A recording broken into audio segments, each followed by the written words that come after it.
Now, on the second Sabbaths, we are going through the book of Ruth, and we've been in this for quite some time, but the book of Ruth has now come to its climax. Okay? So just to recap, the two helpless widows, Naomi and Ruth, were promised by a distant yet generous relative, Boaz, that as the Lord lives, they will be redeemed. Now, the only remaining question was, by whom were they to be redeemed? Who would be their redeemer? And we kind of both thank and blame the author of this book because we've been made fond of Boaz by how the author has described him, right? But it turned out that there is a closer relative, someone more responsible than Boaz, to redeem Naomi's or her husband's family. So here comes the decisive moment. Not so much in terms of whether Naomi and Ruth will be redeemed, but who will redeem these two women. So Ruth chapter 4 verse 1 reads, "Now Boaz had gone up to the gate and sat down there." Now back in those days, that was where business and legal proceedings took place. While I was at the seminary, I had this opportunity to participate in a dig and in an excavation of a city in Jordan, which happened to be inhabited roughly around the time of Ruth, so in the time of Judges. And I don't know if you can see, the color is a bit off, but in this picture, there's an entrance there. You see the direction, right? That was where the gate was supposed to be. And within the gate, I circled them. Those two stones cut out were benches where people sat and had some gathering, right? Now, Bethlehem would have been larger as a city, so they might have instead met in an open plaza past the gateway. But you get the idea, or get an image, right? All these important matters were to be settled in an open public space. Right? So this stands in stark contrast to the nocturnal, private, and secretive exchange that took place the night before between Boaz and Ruth. But for this issue to be actually resolved, it had to be brought to light, quite literally. Right? Or so Boaz thought, as noble and worthy man he was. And behold, the Redeemer of whom Boaz had spoken came by. Just like that, whether coincidentally or providentially, this closer relative, the Redeemer, came by. Right? So Boaz said, "Turn aside, friend, sit down here," and he turned aside and sat down. Now, more precisely, this word friend may be translated as Mr. So-and-so, or as New English translation has it, John Doe. So I'll call him John Doe in this sermon, okay? I mean, Boaz must have called the Redeemer by his actual name, right? But for whatever reason, the narrator chose not to disclose it. Why? I don't know, we're not sure. But maybe we'll get a hint later in the conversation. For now, though, the anonymity makes us more disinclined to see him as the Redeemer, right? We would want to cheer that Boaz be the Redeemer. And Boaz took 10 men of the elders of the city and said, "Sit down here." So they sat down. The elders were likely the patriarchs of the prominent families who were in charge of the city's civil and legal affairs. And 10 may have been the quorum to convene this meeting. So now Boaz has summoned both John Doe, the potential redeemer, and the 10 elders. And the meeting was ready to proceed. But as an aside, and by the way, this will be a long digression, but as I was reading this story, I was wondering, where were the women? Where were Naomi and Ruth? Were they present here or back in home? Right? The last time we see them, or the last time they're given lines in the book of Ruth, is actually at the end of the previous chapter. Ruth reporting on the night, and Naomi assuring her that Boaz, the man, will settle the matter today, so she should wait until she learns how the matter turns out. And we'll will see them later in this chapter after the matter is settled, but we won't hear from them again. Right? So this episode is carried by men, right? Boaz, the Redeemer, and the elders. And this may be, I don't know about you, but this may be dissatisfying to some of us modern readers, because one of the unique features of this book has been the centrality of women. Right? Against the cultural grain of the time, and even maybe today, I don't know, men were portrayed as rather passive. Right? And conversely, the women were marked by determination, risk-taking, and boldness. Right? So it may be somewhat disappointing that in the end, it's the men who decide the fate of the women, and we don't know where these women are. Right? But if I may bracket these concerns about cultural norms and gender roles, and instead somewhat forcefully perhaps abstract and generalize to draw a moral, I'd say that I observe here, all these characters, whether women or men, discerning when to move or to sit, when to initiate or to wait, when to speak up or to be silent. Right? They knew what time they were in and what they were to do in the time. And I kind of hear the word of wisdom echoing, for everything there is a season and a time for every matter under heaven. To live in time means that we change. Right? And it means also that we need to adjust to the changes. We're necessarily and hopefully virtuously circumstantial beings. Right? But unfortunately, I feel like Christians, myself included, sometimes confuse having strong faith with being unbendable or unchangeable. Right? But as poet Christian Wyman says, we praise people for having strong faith, but strength is only one part of that physical metaphor. One also needs flexibility. Aaron invited me to SGA's San Gabriel Academy's 5K, and well, Mr. Hayes invited me to 5K, and I don't know if I'd participate. I mean, the real question is if I can not only run but walk 5K. We'll see. But if I were to be able to run, I need not only my muscle mass back, but also its capacity to flex and stretch, right? I mean, stiffness breaks. So faith, or to live out faith, one needs not only sheer strength to stand straight or push through, but flexibility to be able to bend at times and change positions, right? And so whatever we might have to say about the way the Israelite society ran and the gender roles in those days, all these characters, Boaz, Ruth, and Naomi, all discerned what time they were in and exerted power and flexibility accordingly, is what I see it. But that's a side note, because nothing is said about that, right? So let's get back to the text. Then Boaz said to the Redeemer, Naomi, who has come back from the country of Moab, is selling the parcel of land that belonged to our relative Elimelech. Now with this, we're completely, as readers, left behind, because we've been told that the issue was who's going to marry Ruth. Right? We had no idea about, what is this land thing? Right? Did Naomi actually own a property? And if so, why did Ruth have to go to a stranger's land to gather food? Right? Or, culturally speaking, were women, and more specifically widows, given the rights to a property? And there are many, many questions that arise from this disclosure of information. And I'm sad to say that there are no definitive answers to most of these questions because we lack the information. But let's just simply follow along what's written here. Okay?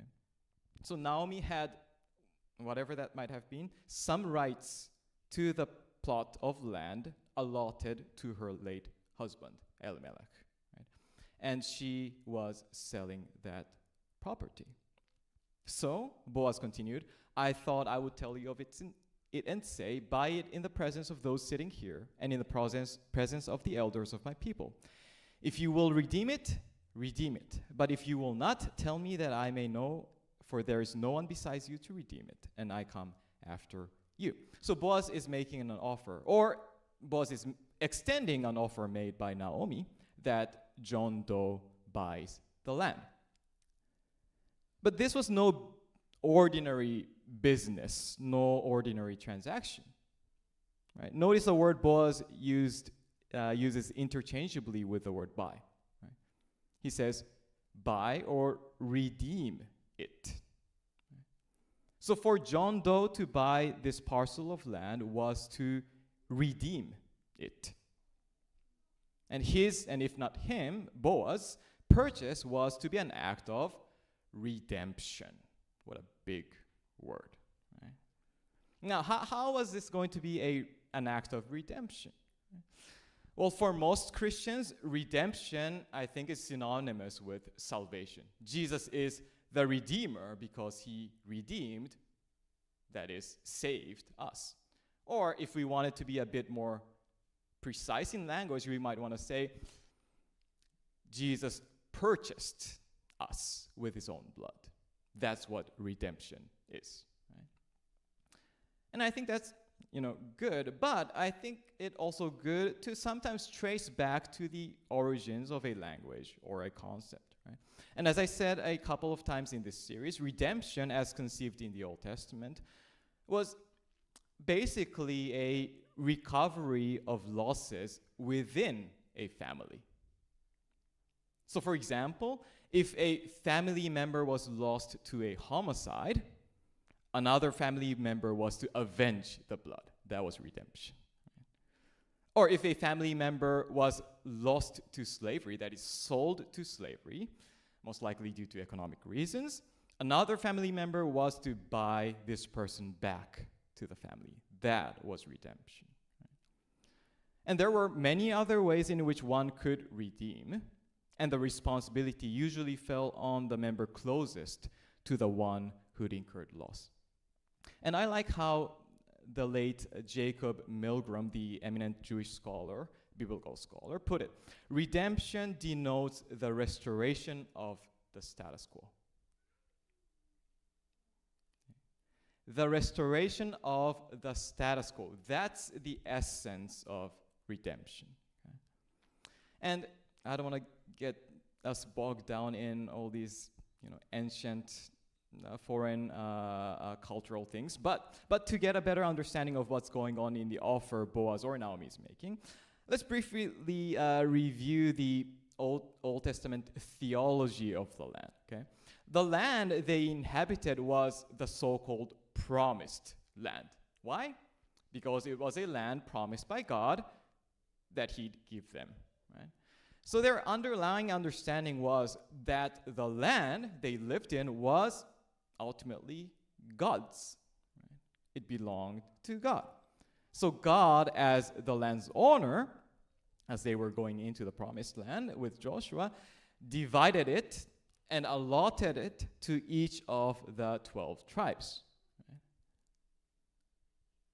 Which meant that the land was ultimately not at their disposal, right? Although the land could dispose of them. I don't know what to call it, right? But, and in that sense, maybe you've heard of the year of Jubilee, which I will not get into, but Jubilee was its prominent exemplification, right, of redemption. But in between the Jubilees, a provision was given in the form of the redemption that these people are trying to do in the book of Ruth, where a family would buy back the land lost by another member of the family to keep it within the family or the larger family to restore the status quo as God had determined. As God had allotted, each land were to belong to each tribes and families. Right? So whatever rights Naomi had to or over her late husband's lot, and whatever it might have meant for her to sell it, what John Doe, the Redeemer, with Boaz on the bench, was expected to do was clear: to keep it within the family or the larger family, to restore the status quo. So the Redeemer, John Doe, said, I will redeem it. And this was a good deal, actually. It was a fail-proof investment. Let me explain. Redemption was meant to be for the sake of the one who'd incurred loss, right? It wasn't for the benefit of the Redeemer. That was the purpose of redemption, right? To buy it instead of the one who has no money to buy it back. Except when there's no one to restore it. Right? Elimelech, the original owner of the land, was dead, and so were his 2 sons. And there were no heirs, only the widow or the widows. Right? So what should happen to the land eventually when Naomi passes away? Well, nothing. If John Doe bought this land, then it would permanently become his land because there's no one to reclaim it. Right? So there was nothing for John Doe to really lose by redeeming this land. Or so he thought. He might be able to actually get this permanently and give it to his heirs, right?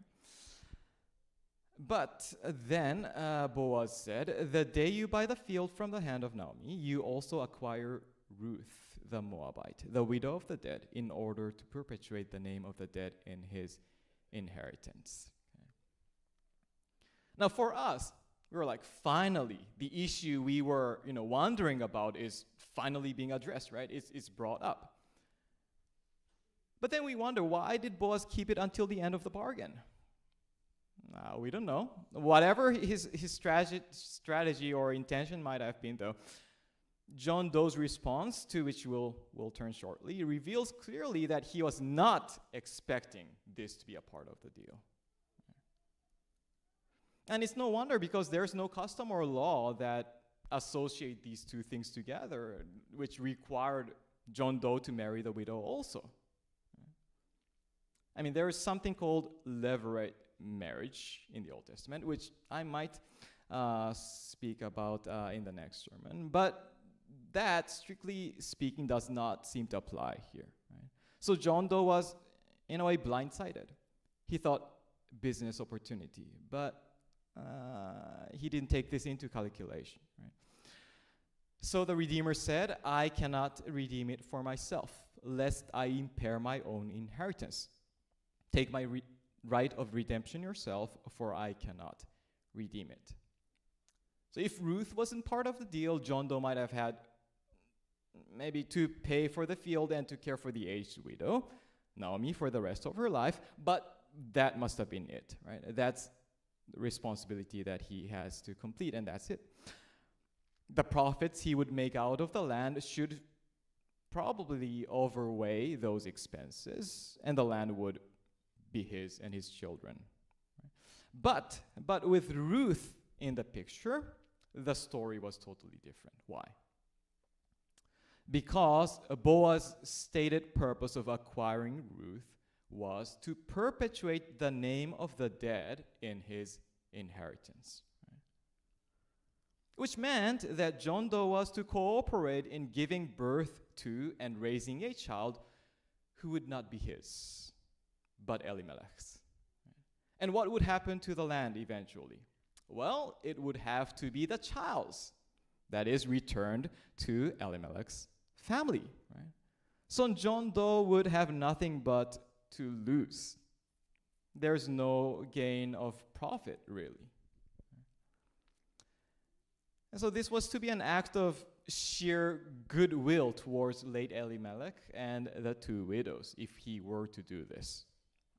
I mean, after all, I think this is important. Redemption was not a matter of obligation. As he says, it was a right of the family member to be able to exercise this power to buy back in behalf of one's family member. Right? It solely depended on one's willingness to do so. And John Doe was willing to a certain extent. But seeing that things would not add up for his or his family's benefit, he retreated. Right? And I'm not here to criticize him. I don't think he's a bad person. Okay? I think he's decent, even perhaps responsible, thinking first of his own family's good. Right? But in the book of Ruth, more is called for. Right? And I might have said this in one of my previous sermons, but as I see it, there isn't really a bad person in the book of Ruth. I think everyone is decent. Nevertheless, there are those who act normal, as normal people are expected to act, and those whose actions go beyond rules and expectations, whose acts of kindness are quite excessive. As with Orpah, Naomi's other daughter-in-law, who, by the way, is said to have shown the kind of excessive kindness in the past. And as with her, John Doe is portrayed as a foil for the excess of kindness to follow by a more distant relative, that is, Boaz. And I think it's the narrator's sense of irony that the name of the one who chose not to perpetuate the name of another is dropped off, right? Lost in the anonymity of history. But rather, it turned out that the name of this dying family was indeed perpetuated. I mean, we, living some 3,000 plus years later, know the name of Elimelech, right? As well as the name of the one who chose to give hand to this family. Now, this was the custom in former times in Israel concerning redeeming and exchanging. To confirm a transaction, the one drew off his sandal and gave it to the other. And this was the manner of attesting in Israel. It seems that this custom was outdated at the time of writing, and therefore the author had to explain it. But this was to be the sign, or the signature, to officially confirm a transaction. So when the Redeemer said to Boaz, "Buy it for yourself," he drew off his sandal. And we're relieved, because the matter is settled with a sandal. Right? We know who the Redeemer is. And more importantly, it's the one we're rooting for, right? Boaz. Yay.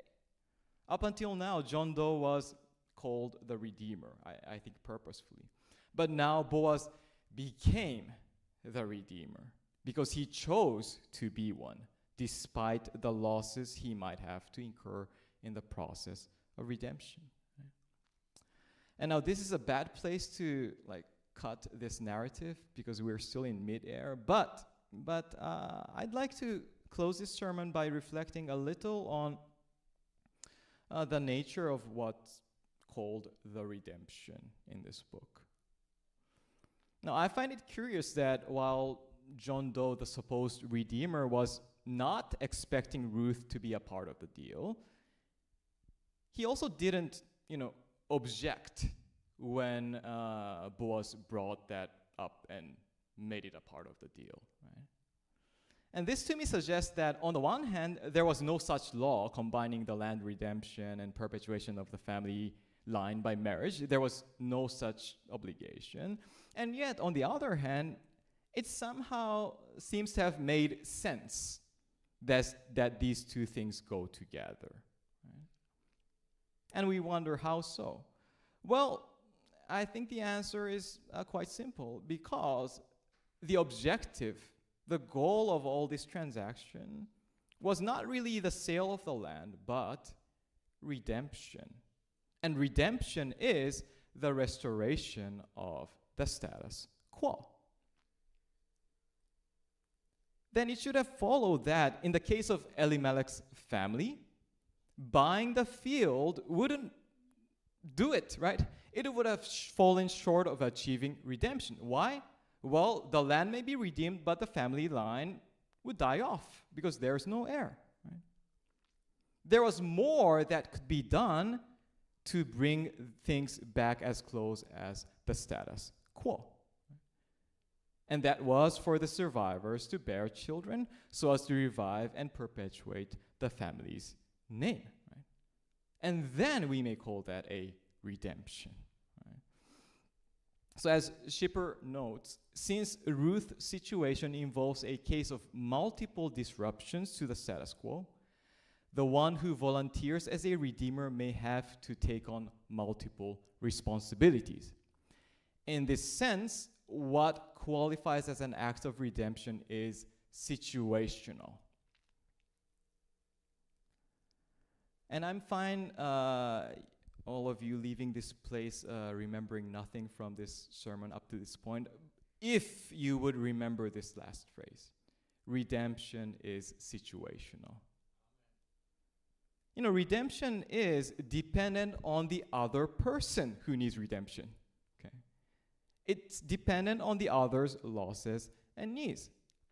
And what's required to redeem a person is not and cannot be spelled out beforehand, cannot be prescribed. Right? We only come to know what's needed to redeem in a specific, concrete situation of meeting a needy person.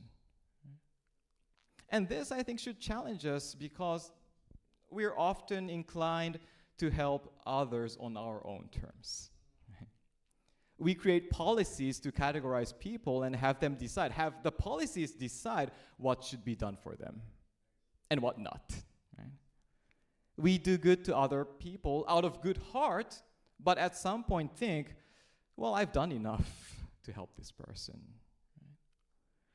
And I'm not trying to say that, therefore, we are obligated as Christians to redeem people. Well, I think it's a high order, which we probably will not be able to fulfill in all cases and in all people. But what I'm just saying is that redemption goes further, or maybe runs counter, because it's not dependent on the Redeemer, but the one in need of redemption. It's their status quo and how far they've fallen from that status quo that determines what a Redeemer is supposed to do. That defines what redemption is. That defines who the Redeemer is. Redemption is situational. And most importantly, and in closing, I'd like to suggest that this should make us rethink what we mean when we say God is our Redeemer. Because to begin with, God wasn't exactly our closest relative like John Doe was to Naomi. Right? But rather, in some way like Boaz, God chose to come close to us by becoming one of us and dwelling among us. And moreover, that we don't even quite know the status quo from which we've fallen, because we've fallen too far from it. And we don't even know how far we've fallen from it, means that we'll be restored to a state beyond our understanding or even imagination. That's redemption, right? And that God is our Redeemer means that He has and He will take care of each one of us situationally to do all that it takes for you and for me to be restored, which might look different from one to another. Right? And I want to let that sink in.